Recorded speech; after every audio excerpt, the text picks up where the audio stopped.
أعوذ بالله من الشيطان الرجيم. بسم الله الرحمن الرحيم. يا أيها الذين آمنوا إذا نودي للصلاة من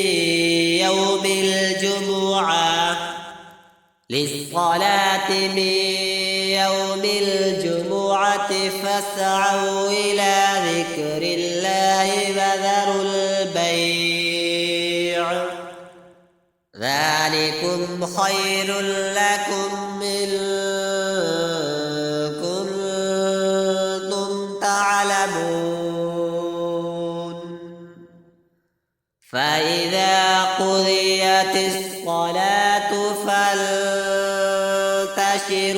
في الأرض وابتغوا من فضل الله واذكروا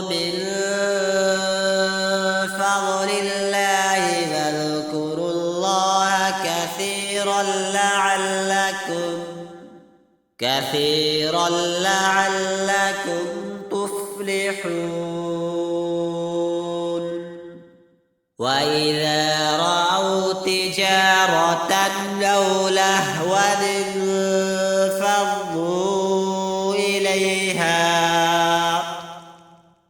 أو لهوا انفضوا إليها وتركوك قائما. قل ما عند الله خير من اللهو ومن التجارة والله خير الرازقين. صدق الله العظيم.